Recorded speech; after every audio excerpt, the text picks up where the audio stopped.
Good morning, Phil here with Forster's Outdoors, and this morning it's minus 35 with a ridiculous wind chill. Minus 35, I don't know what that is on the Fahrenheit, but it's cold. It's a level 5 on the cold AF scale. So we're going to do the experiment this morning where we boil some water and fling it up in the air, and hopefully it turns to snow.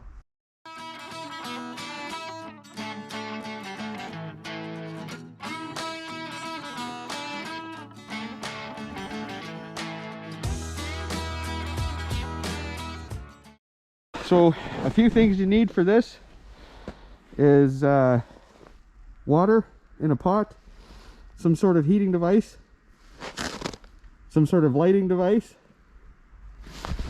and you want to dress in layers. How many? Like 15 or 20. That's what you need. Oh, and also to make this successful, living in a polar vortex helps. So I'm going to light this stove here and we'll carry on with our experiment. Minus 44 Fahrenheit and minus 42 Celsius, or vice versa, whatever. Really cold. Propane stays liquid and doesn't work, so at minus 35 this morning, she's cold, but it looks like we might get her going here.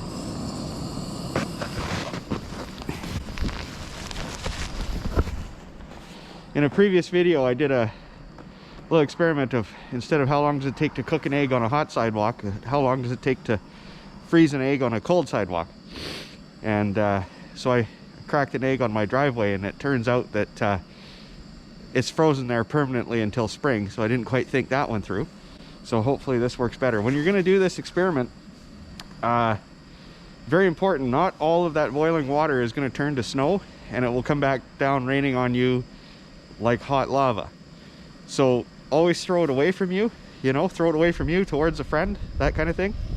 Not quite sure if my little stove here is going to have enough BTUs to overcome the negative BTUs going on here. One thing you do get in a polar vortex is amazing sunny weather. Just incredible.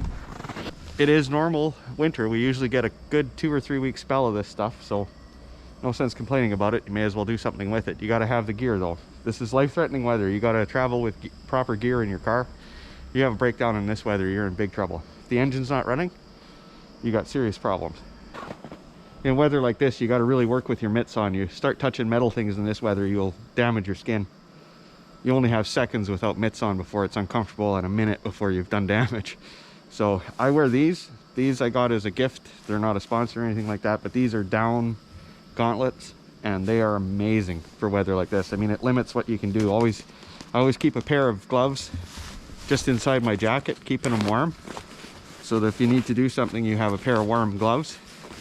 And then when you take your gauntlets off, put your gloves on, put the gauntlets inside your jacket, keep them warm.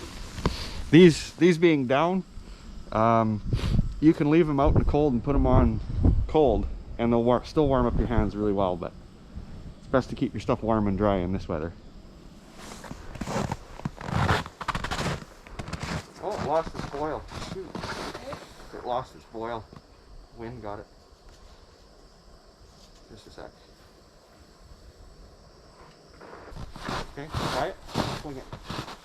So remember, this could still be boiling water when it lands, so throw it towards a friend, not yourself.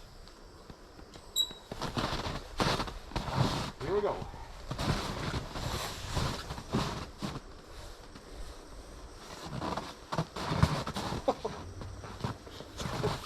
Somebody's gonna call the fire department over that.